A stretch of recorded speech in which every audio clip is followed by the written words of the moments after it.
Kalau sempat kepala ini berani mengatakan kemenangan terhadap Palestina, habis. Itu tinggal tunggu aja tanggal matinya itu. Bisa jadi tahu, bisa jadi tidak, Pak. Nah, ini susahnya, Pak. Dan ini yang disebut dengan perang yang tidak ada akhirnya, Pak. Perang yang tidak berkesudahan. Maka sampai kapanpun akan terjadi perperangan. Sampai kedatangan hari kiamat pun. Sebelum datangnya hari kiamat tanda besar itu akan terjadi perang. Dan ada yang mengatakan perang Yamamah.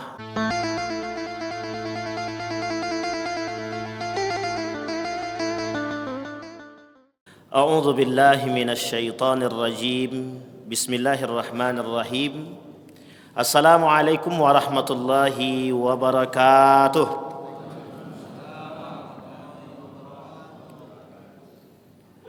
Alhamdulillahi rabbil alamin. Alhamdulillahilladzi an'ama bi ni'matil iman wal islam bihima tatimmus salihat. Asyhadu an la ilaha illallah wahdahu la syarika lah. Wa ashhadu anna Muhammadan abduhu wa rasuluh la nabiyya ba'd. Allahumma salli wa sallim wa barik ala hadzal nabiyil karim. Allahumma salli ala Muhammad wa ala ali Muhammad fil alamin innaka Hamidum Majid. Ya ayuhan nasu ittaqu rabbakum alladzi khalaqakum min nafsin wahidah wa khalaqa minha zawjaha wa batha minhuma rijalan katsiran wa nisaa'a wattaqullaha alladzi tasaaluna bihi wal arham innallaha kana 'alaikum raqibah. Puji syukur kehadirat Allah atas limpahan rahmat dengan mengucapkan alhamdulillahirabbil alamin. Berselawat kepada Nabi dengan mengucapkan Allahumma salli ala Muhammad wa ala ali Muhammad fil alamin innaka Hamidum Majid. Baik Bapak Ibu sekalian yang berbahagia, di pekan yang kelima ini, di hari Sabtu ini, kembali kita mengulang kajian kita tentang prahara akhir zaman atau fitnah-fitnah yang muncul di akhir zaman sebagai tanda datangnya hari kiamat. Tetapi ulama mengatakan datangnya tanda-tanda ini oleh para ulama disebut dengan alamatus sughra, tanda-tanda kecil. Apakah tanda-tanda kecil itu penting untuk diperhatikan? Penting. Apakah tanda-tanda kecil itu menjadi pengingat? Iya. Apakah tanda-tanda kecil itu harus kita abaikan? Tidak. Karena memang tanda-tanda yang kecil inilah kemudian jika kita mengetahuinya, kita bersiap untuk menghadapi tanda-tanda yang besar. Insyaallah nanti kita akan kaji, kalau sudah selesai yang kecil-kecil ini, kita akan kaji alamatus sughra, alamatul kubra atau alamatus sa'ah al-kubra, tanda-tanda kiamat yang besar. Ulama sepakat, tetapi ada juga yang berbeda. Ada yang mengatakan 10, ada yang mengatakan 9. Tapi banyak ulama mengatakan tanda datangnya kiamat besar itu ada 10. Bahkan ada yang mengatakan 9. Mana yang paling kuat? Sebenarnya kuat dua-duanya. Karena memang salah satunya ada yang digabung.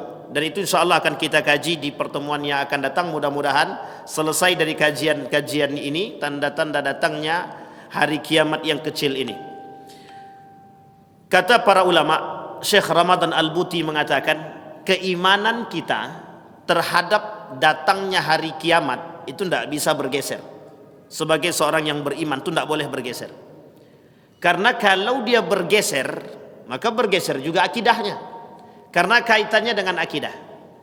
Betul tidak kiamat itu datang? Betul. Tapi tidak percaya dengan kalau tanda-tanda kiamat datang itu seperti banyaknya orang munafik, banyaknya perempuan dan laki-laki berhalwat, itu tanda hari kiamat. Tak percaya dia. Kalau tak percaya berarti dia sedang mengingkari hadis Nabi. Dia sedang mengingkari hadis Nabi. Kalau tak percaya dengan hadis Nabi, berarti sedang kurang imannya. Kalau tak percaya dengan hadis Nabi, berarti dia tak bersyahadat dengan Nabi. Kalau tak bersyahadat dengan Nabi, berarti dia kufur. Kalau kufur bisa jadi dia kafir atau murtad. Sampai di sini paham ya Bapak Ibu ya? Baik. Nah, malam hari ini kita lanjutkan kajian kita. Kita mengambil dari satu buku ramalan baginda Nabi Muhammad SAW dalam buku ini. Tetapi kalau bahasa ramalan itu identiknya dengan hal-hal yang agak sedikit negatif. Tetapi kita sebut dengan al-ahadis al-fitan, hadis-hadis fitnah akhir zaman, yang kemudian menjadi panduan dalam kehidupan. Yang selanjutnya, hadis yang selanjutnya kita sudah nggak tahu hadisnya berapa, karena sudah saking banyaknya hadis tentang akhir zaman yang sudah kita sampaikan. Pertanyaannya adalah, sudah seberapa banyak dari hadis yang kita bacakan itu sudah kita jauhi dari perbuatan-perbuatan demikian. Contoh, dusta. Kata Syekh Hasim Al-As'ari, dusta. Menukil dari perkataan baginda Nabi dalam kitabnya Risalah Ahlus Sunnah wal Jamaah. Sudah seberapa jauh kita meninggalkan kalimat dusta? Kalau kita masih gemar melakukan dusta, berarti kita masih masuk dalam kategori pelaku daripada tanda-tanda fitnah tersebut. Yang kedua, contoh yang lain. Ada laki-laki dan perempuan berhalwat atau bergoncengan. Sudah sejauh mana? Kemudian memakan harta yang halal. Sudah sejauh mana kita menjaga diri kita dari memakan harta yang haram atau mencari dengan harta yang haram? Atau sudah sejauh mana diri kita ini terjaga dari ibadah yang baik di hadapan Allah, terjaga daripada ibadah yang tidak baik kepada Allah? Sejauh mana kita sudah mengatakan bahwa diri kita ini mampu beribadah dengan baik? Sejauh mana kita sudah menegakkan Islam di dalam rumah tangga kita? Sejauh mana kita sudah menegakkan Al-Quran dalam rumah tangga kita? Nah, kalau seandainya kita belum menegakkan, kita mendengarkan setiap hari kajian-kajian demikian, tapi belum mampu mempengaruhi dari apa yang kita dengar, kemudian nilai-nilai itu tak sampai kepada kita, maka sebenarnya bukan sia-sia, tapi perlu adanya introspeksi diri, perlu adanya muhasabah agar kita bisa menekuni apa yang kita sampaikan. Banyak Ustaz, tidak mungkin semuanya kita lakukan. Bukan tak mungkin, perlahan-lahan kita lakukan. Seperti apa sunnah Nabi? Sunnah Nabi yang kemudian oleh sebagian orang dikatakan sunnatun yu'malu bihi. Salah satu atau 3 perkara yang kemudian hilang di akhir zaman sunnah Nabi. Mulai hilang, bukan hilang total tidak, tapi mulai hilang. Artinya orang-orang yang gemar dengan syubhat tapi tak gemar dengan sunnah. Dia gemar dengan subhat tapi dia tak gemar dengan sunnah. Dia gemar dengan hal-hal yang haram tapi dia tak gemar dengan hal-hal yang halal. Nah, malam hari ini kita akan coba angkat satu hadis. Ini cukup populer tetapi cukup menyinggung. Mudah-mudahan tidak ada yang sakit hati. Apa itu? Tentang kesaksian palsu. Kalau muncul di akhir zaman, kata Nabi, orang-orang yang bersaksi tapi saksinya palsu. Apa masalahnya? Apa sebabnya mereka menjadi orang yang bersaksi tapi kok palsu? Sekarang sebelum kita lanjut ke sana, apa makna daripada saksi dan berapa jumlah saksi yang harus disiapkan menurut agama? 2 laki-laki 1 perempuan. Kalau 2 laki-laki, kalau perempuan 3 berarti. Atau 2 laki-laki 1 perempuan menjadi saksi untuk membenarkan satu perkara. Sebenarnya saksi ini penting di mana semua urusan harus ada saksi. Nikah harus ada saksi. Kemudian akad harus ada saksi. Transaksi harus ada saksi. Simpan pinjam harus ada saksi. Kalau tak ada saksi susah. Makanya di pegadaian harus ada saksi. Kalau tak ada saksi rata-rata susah. Kau minjam sama aku kemarin 700 juta. Ada saksi? Ada tulis? Tak ada. Hanya udah selesai. Lonyap 700 juta hilang seketika. Tapi yang punya dosa siapa? Ya yang berdusta sajalah. Tapi kemudian ada model baru. Apa model baru? Kau nanti saksi ya, aku mau minjam uang ini. Oke. Dipinjamlah uang 700 juta. Kata saksi sah. Ini kalau saksinya dari salah pihak yang salah maksudnya. Maka saksi paling tidak dari kedua belah pihak punya saksi satu-satu biar adil. Kalau saksinya dari pihak meminjam saja, itu dikhawatirkan setelah dapat duit tadi 700 juta, disuapnya tukang saksi tadi, besok kau ndak usah ngaku kalau aku pinjam duit. Nah, itu banyak Pak. Dan ini mohon maaf, ini banyak sekali kejadian-kejadian seperti ini. Baik simpan pinjam atau pinjaman melalui personal ataupun melalui lembaga. Nah, ini harus dipahami baik-baik. Sehingga ketika disuap orang tadi, dia berani mengatakan saksinya palsu. Kesaksian yang dia berikan palsu. Oh, dia nggak pernah minjam sama ente, apalagi 700 juta. Wong dia orang kaya, masa minjam 700 juta? Singkat cerita, ternyata dia sudah disuap. Bapak Ibu, ini banyak. Ketika di persidangan, saking banyaknya manusia yang bersaksi palsu. Seorang anak menggugat ibunya dalam harta warisan. Dia rela membayar saksi agar harta yang diambil oleh ibunya berhasil dia ambil, dan dia berhasil memenjarakan ibunya. Tapi ingat, kesaksian yang diberikan oleh anak tersebut, maka saksinya palsu. Itu banyak di Kementerian Agama, di Pengadilan Agama, dan juga banyak di tempat-tempat yang lain.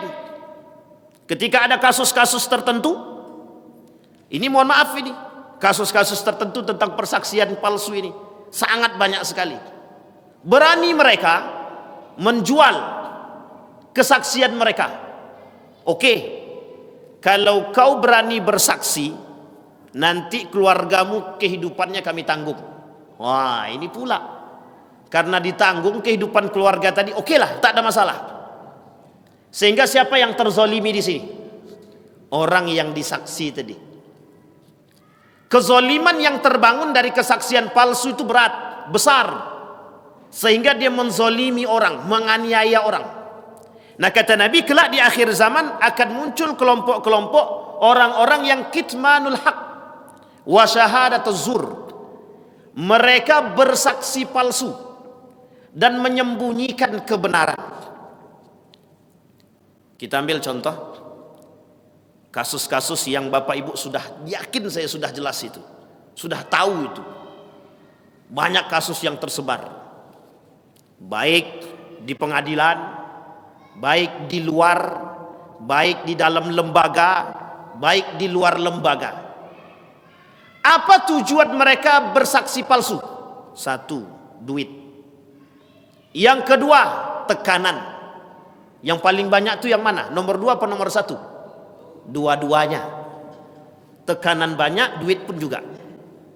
Orang kalau sudah cinta dunia biasa, orang kalau sudah cinta duit itu biasa. Jadi kesaksian palsu itu di akhir zaman menjadi sebuah mainan. Menjadi sebuah mainan. Walladzina la yashhaduna az-zura wa idza marru bil lagwi marru kirama, kata Allah. Allah bilang dalam Al-Quran itu, wahai manusia, orang-orang yang beriman, yang kelak kalian akan dipanggil sebagai orang yang ibadur rahman, orang-orang yang mulia, hamba-hamba yang mulia. Siapa mereka?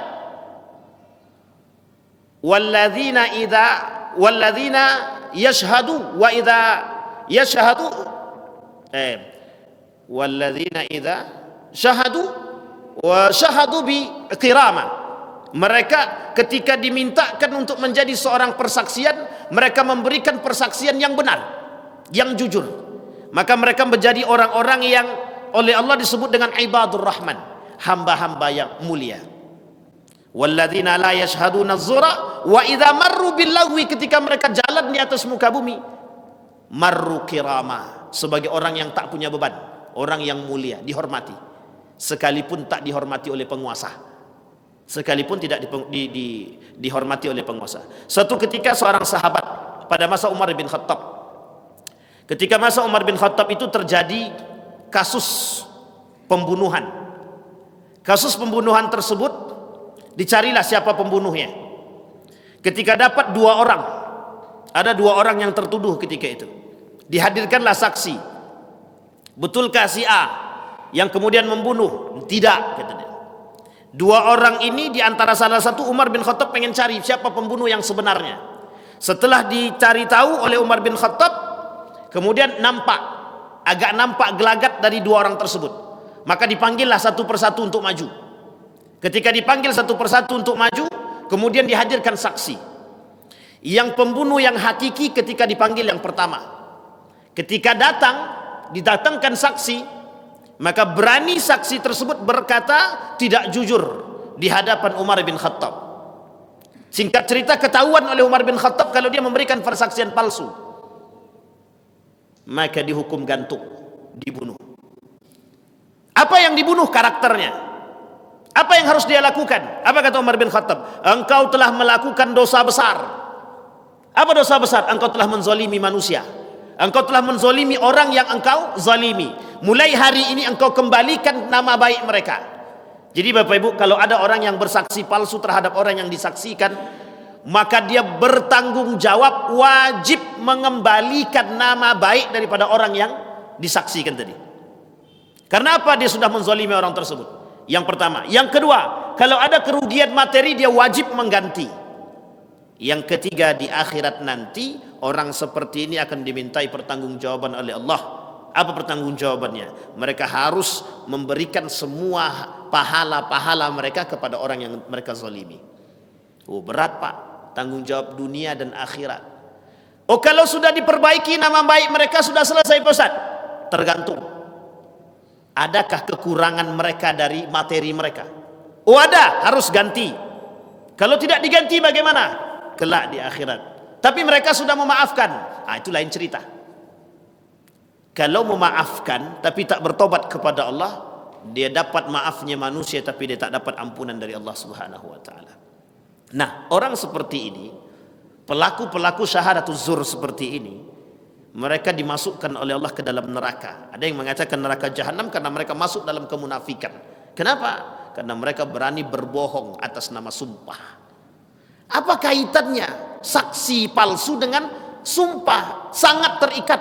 Karena setiap saksi pasti disumpah. Apa kau siap jadi saksi? Siap. Siap bersumpah? Siap. Saksinya palsu, sumpahnya dusta. Sama. Jadi dua dosa dia dapat. Nah, yang ketiga apa dosanya? Dia menzalimi orang. Saking banyaknya dosa yang mereka lakukan melalui sumpah palsu. Persaksian palsu. Dia bersaksi palsu, sebelum bersaksi kan diminta disumpah dulu. Betul kau siap jadi saksi? Siap. Siap disumpah? Siap. Apa yang kau sampaikan ini betul? Betul.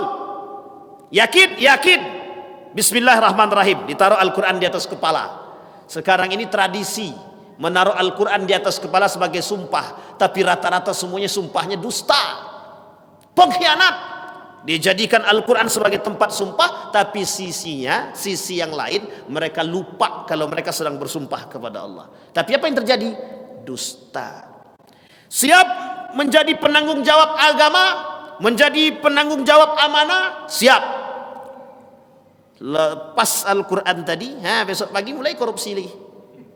Mulai besok lagi, ini proyek ini harus diambil 1, 2, 3. Wis. Ini tak berlaku lagi, tak berlaku. Kadang-kadang meleset, kalau bahasa abang-abang awak tadi, meleset. Memang begitu Pak. Jadi akhir zaman itu memang isinya begitu. Orang-orang tak takut dengan Allah. Kenapa? Bagi mereka Allah itu tak ada. Kalau mereka tahu bahwa Allah itu ada dan nampak dan benar akan kebesaran Allah, benar akan azabnya Allah, ini Pak, kalau Allah menampakkan azabnya, itu cepat manusia taubat itu, yakin saya. Cuma karena Allah itu tak menampakkan secara langsung azabnya tadi, disitulah orang meremehkan azabnya Allah. Maka kata Imam Syafi'i, jangan pernah meremehkan perbuatan yang kecil, ibadah yang kecil. Jangan pernah remehkan. Syekh Mutawalli Sya'rawi mengatakan dalam hadis itu, kata Syekh Mutawalli Sya'rawi menukil hadis baginda Nabi Muhammad SAW, jangan pernah meremehkan perbuatan yang kecil, karena dari situ akan timbul kekuatan. Dan jangan pernah meremehkan maksiat yang kecil, karena dari situ akan timbul maksiat yang lain. Ini tidak. Syahadatuz zur, sumpah palsu itu bukan dosa kecil, dosa besar. Nah, sumpah yang begitu besar dosanya, masuk dalam kitab Al-Kabair, masuk dalam kategori dosa besar, itu yang diremehkan. Sehingga tidak berlaku. Sekarang ini susah untuk percaya. Wallahi, aku ini bukan pendusta.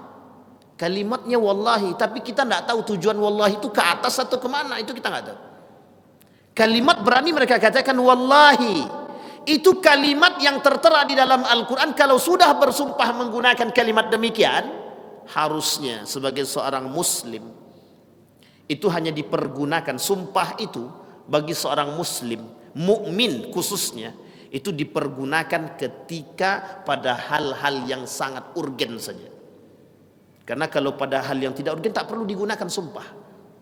Makanya Nabi mengecam orang-orang yang suka melakukan sumpah. Kalau ada orang yang suka melakukan sumpah, itu mesti orang itu tak bisa dipercaya. Mesti tak bisa dipercaya. Kenapa?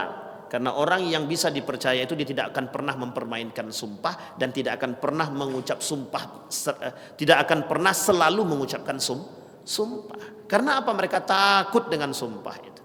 Sama halnya dengan orang yang berjanji. Orang-orang yang selalu berjanji itu biasanya mereka sering ingkar janji. Orang-orang yang selalu berjanji itu mesti orang-orang yang suka ingkar janji. Kalau orang itu takut dengan janji, itu orang-orang yang baik. Orang-orang yang baik itu begitu. Karena mereka takut berjanji. Takut apa? Takut mengingkari janji. Kenapa? Mereka takut. Tidak mungkin mereka berjanji. Baik. Nah, itu masuk dalam kategori dosa besar.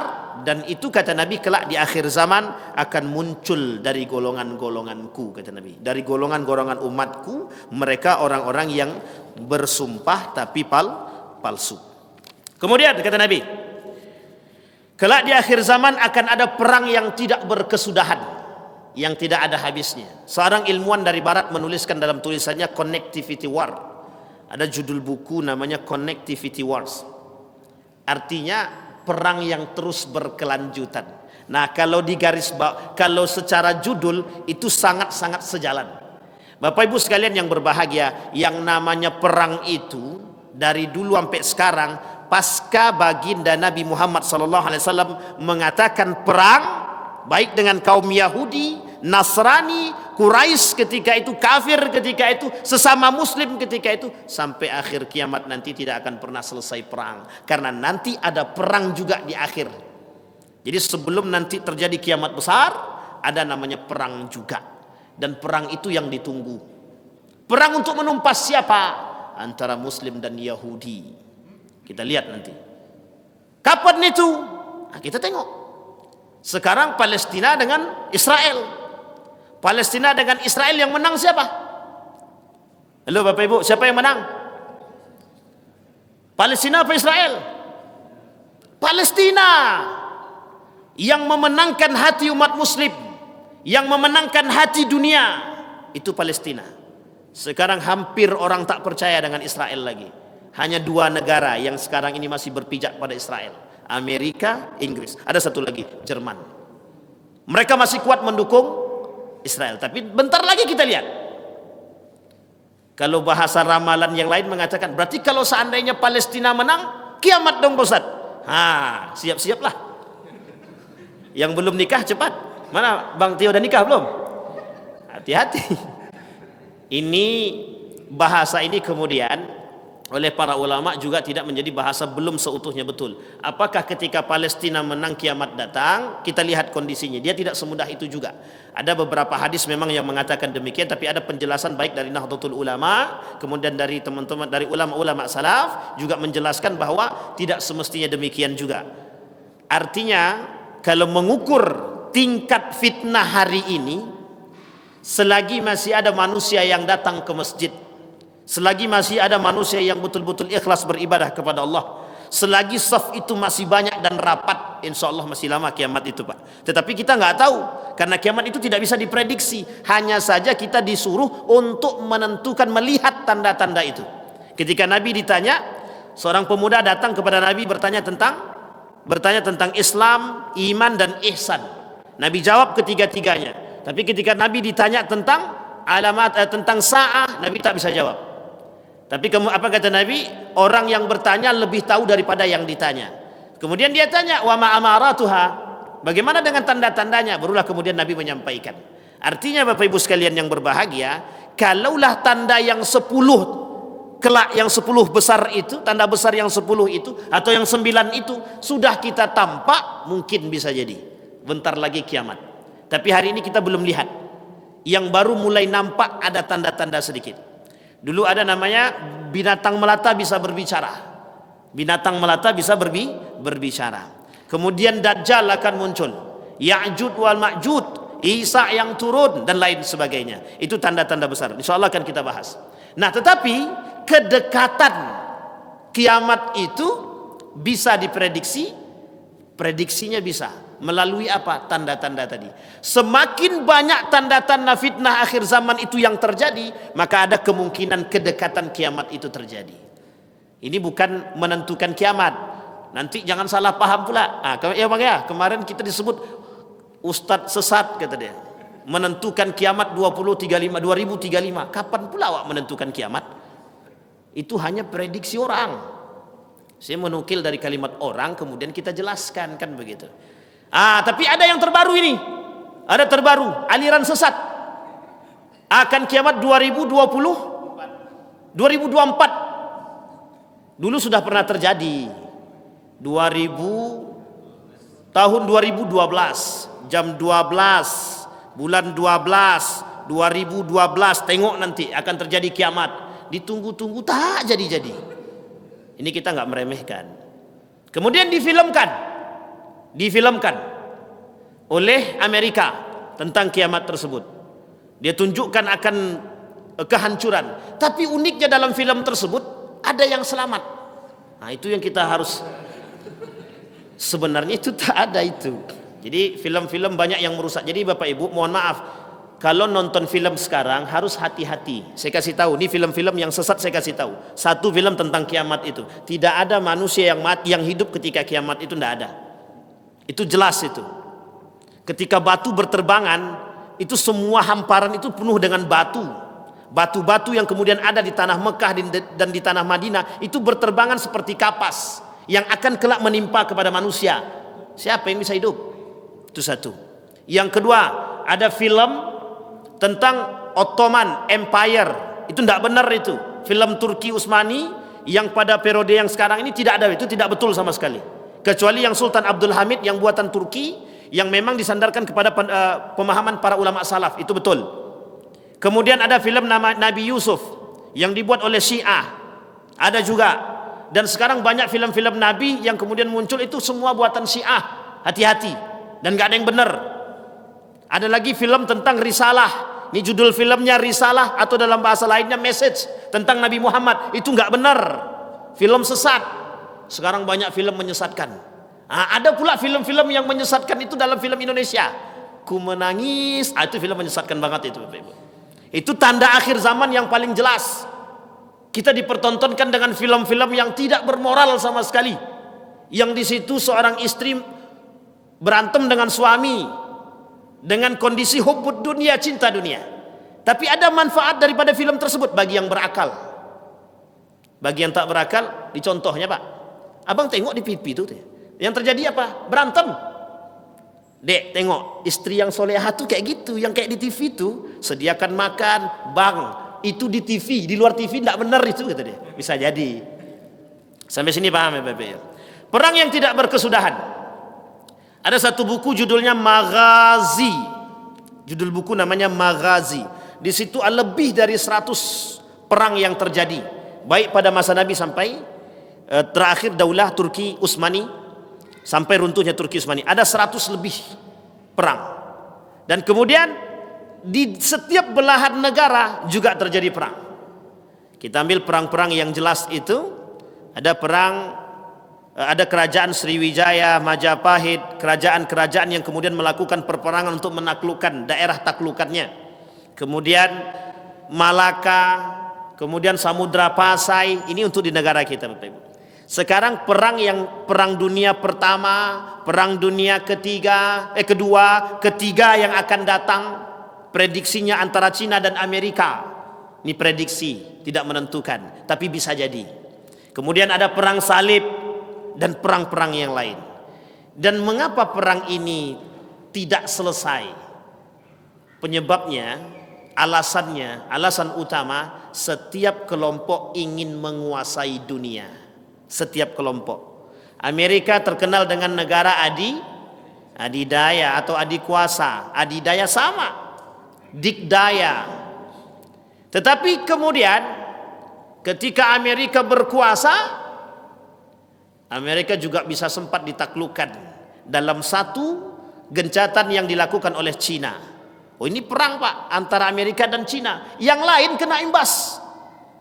Kata Amerika, naikkan pajak bagi semua produk Cina. Jawaban Cina santai, naikkan aja, kami tak takut. Yang stres siapa? Cina. Semua produk-produk yang mahal-mahal yang seperti mobil dan lain sebagainya, Cina tak ambil. Tapi yang kecil-kecil itu Cina yang ambil semua. Bapak Ibu kalau datang ke Saudi cari made in Amerika, tidak ada. Cari barang produk made in Australia, tidak ada. Apalagi made in Indonesia, nggak ada itu Pak. Sampai tusuk gigi made in China. Itu perang Pak. Nah sekarang perangnya apa? Banyak. Model perang dulu perang senjata, sekarang tidak. Sekarang perangnya adalah perang pemikiran, perang perdagangan, perang pendidikan, dan lain sebagainya. Semua perang. Pengen menguasai, setiap negara ingin menjadi negara kuasa. Setiap negara pengen jadi negara yang paling kuat, yang ingin mengambil kesempatan untuk menaklukkan semua negara. Karena memang begitu Pak, sistem kerajaan itu memang begitu, ingin selalu ada ekspansi. Tujuannya apa? Untuk menaklukkan negara-negara tersebut, daerah-daerah tersebut yang berada di bawah kekuasaan dia. Sekarang pertanyaannya, perang mana yang tujuannya untuk menyebarkan agama? Hampir semua perang itu tujuannya juga untuk agama. Yahudi memerangi kita, itu tujuannya agama. Nasrani memerangi kita, tujuannya agama. Islam, apakah Islam memerangi mereka? Tidak. Islam tak pernah memerangi siapapun. Makanya Islam tidak pernah benci Yahudi, Islam tak pernah benci Nasrani, tapi mereka yang benci terhadap kita. Kenapa mereka benci terhadap kita? Karena Islam ditakutkan bakal bangkit kembali. Kenapa mereka takut kalau Islam bangkit? Karena mereka tak akan mendapatkan kekuasaan. Karena mereka nggak akan mendapatkan jabatan. Mereka nggak akan mendapatkan dunia. Mereka beranggapan Islam akan menggeser agama mereka. Makanya Yahudi dari gerakan menjadi, dari komunitas menjadi agama. Agama Yahudi dulu tidak ada. Israel bukan agama Yahudi. Israel itu dikembalikan kepada Nabi Yakub alaihi salam. Apa agama Nabi Yakub? Islam. Semua nabi itu agamanya Islam. Tidak ada agama Nasrani, tak ada. Tak ada agama Majusi, tidak ada agama Yahudi. Barulah kemudian muncul kelompok-kelompok tertentu yang kemudian menjadikan Yahudi sebagai agama. Ini sejarah Pak, sejarah Yahudi. Sudah kita sampaikan di masjid Nurul Yakin. Berbagai macam. Tapi ingat, Yahudi itu punya satu kelebihan yang mereka anggap sebagai kelebihan. Nah, ini penting untuk dipahami. Karena kaitannya nanti ada dengan Palestina. Apa kata Yahudi itu? Yahudi menganggap diri mereka berprestasi. Yahudi itu menganggap diri mereka berprestasi. Karena itu Allah sebutkan di dalam Al-Quran. Jadi mereka menganggap yang Allah sebutkan wa anni faddaltukum 'alal alamin. Ingat kalimat ini. Boleh dicek dalam tafsirnya. Kata Allah wa anni faddaltukum 'alal alamin. Orang Yahudi berpahaman kalimat ini untuk orang Yahudi. Padahal kalimat ini untuk Bani Israel. Bukan Bani Israel yang sekarang, tapi Bani Israel yang dulu. Sampai di sini paham ya Bapak Ibu. Itu kelebihan yang diberikan. Apa kelebihannya? Kelebihan atas orang-orang yang lain. Apa itu? Dari golongan mereka muncul para nabi. Jadi nabi-nabi selain dari Nabi Muhammad itu nabi-nabinya diambil dari kelompok Israel. Dari golongan Israel karena turunannya Nabi Ibrahim alaihissalam. Kemudian punya anak, siapa namanya? Ishak, Yakub, Yusuf, Ayub sampai Isa. Kemudian dari anak Nabi Ibrahim satu lagi Ismail sampai ke bawah tidak ada nabi. Sampailah kemudian baru muncul Muhammad. Siapa itu Pak? Nabi kita Pak. Berarti kira-kira Nabi Muhammad ini Israel juga atau tidak? Kalau mengurut ke Nabi Ibrahim sama Pak. Kalau mengurut sampai ke Ismail sama. Mereka nggak mau mengakui. Makanya kenapa kebencian Yahudi terhadap kita Islam, terhadap semua agama, terkhusus kepada Islam, karena Nabi Muhammad bukan dari agama mereka, bukan dari golongan mereka. Kalau kalau Nabi Muhammad itu dalam kitab mereka Talmud diambil dari golongan mereka, mereka nggak akan pernah benci kepada kita. Itu kebencian Yahudi Pak. Makanya sampai kiamat nggak akan berhenti mereka benci kepada kita. Sampai kita mau ikut. Ikutnya ada dua, ikut sebagai budak mereka. Nah, sekarang sudah banyak ikut yang mau jadi budak mereka. Amerika itu kan budak Yahudi. Harus kita sampaikan. Agak keras sedikit. Amerika itu budak Yahudi. Ada namanya bank rahasia. Dan bank rahasia itu tidak dimiliki oleh Amerika. Ada pemilik sendiri. Nah, itu kapan-kapan lah kita sampaikan. Ini kan tentang kiamat ya. Baik. Nah, kemudian kita khususkan antara Yahudi. Sekarang pertanyaannya antara Israel dan Palestina. Ketika Palestina menang, kira-kira kiamat atau tidak? Nah, ini kemudian menjadi persoalan. Kita tidak bahas itunya. Insyaallah akan kita bahas di pertemuan yang akan datang. Yang ingin kita bahas begini. Bapak Ibu sekalian yang berbahagia harus paham. Ada hadis Nabi yang kemudian tentang akhir zaman. Palestina dan akhir zaman itu begini. Kata Nabi kelak umat muslim yang tersisa. Jadi ada umat muslim yang tersisa. Yang benar, yang baik. Mereka akan berhijrah ke tanah Palestina. Berhijrahnya kemana Pak? Ini sudah berbunyi belum? Belum kan? Tenang. Dia kita umat muslim. Semoga kita tidak Bapak Ibu. Maksudnya semoga kita tidak bertemu dengan kiamat. Amin ya rabbal alamin. Tapi kalau kita ketemu dengan kiamat itu seburuk-buruknya kaum.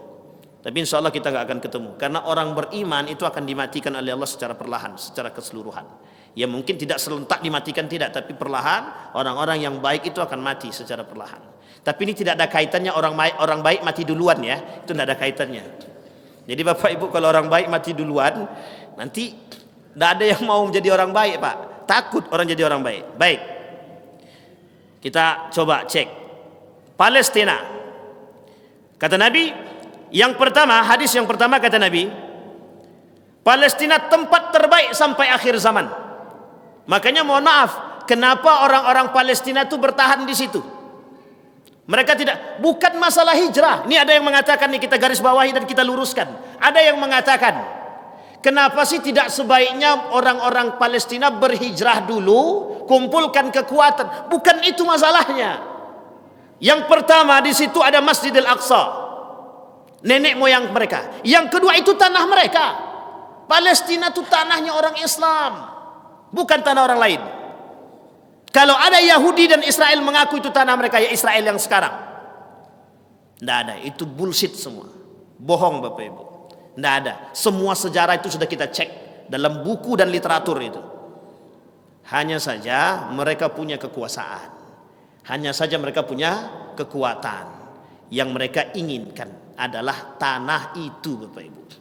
Sebenarnya bukan itu yang mereka inginkan. Apa yang ada di dalam Masjidil Aqsa itu. Nah, insya Allah kita bahas Pak, yang di dalam Masjidil Aqsa itu apa, di bawah itu yang kemudian mereka cari. Yang ketiga ada kaitannya dengan ketika perpindahan Masjidil Aqsa dari seharusnya bukan masjid tempat mereka untuk memuja, yang kemudian dijadikan masjid. Mereka tak terima. Ini kaitannya dengan agama Pak, kaitannya dengan agama. Sampai di sini paham ya Bapak Ibu. Nah kemudian kenapa Nabi katakan Palestina tempat terbaik sampai akhir zaman? Kelak orang-orang yang beriman itu, orang-orang muslim itu, mereka akan berhijrah ke sana. Makanya mohon maaf Bapak Ibu, kalau kita tidak cinta Palestina, itu agak ragu saya sedikit. Kalau ada umat muslim tidak cinta kepada Palestina, baik kepada orang Palestina, baik kepada tanah Palestina, itu saya agak curiga sedikit. Agak curiga saya. Kenapa curiga? Beneran sebenarnya dia tahu atau tidak tujuan akhir kita di sana itu? Bisa jadi. Kenapa? Karena memang kata Nabi dalam riwayat yang lain, kata Nabi, kelak orang-orang yang beriman itu akan berhijrah ke sana. Tempat hijrah terbaik. Apa alasan yang ketiga sampai dikatakan tempat di situ? Disitulah Pak nanti tempat munculnya khilafah akhir zaman di tanah Palestina. Di tanah Palestina Pak muncul nanti khilafah akhir zaman yang akan menumpas kebatilan.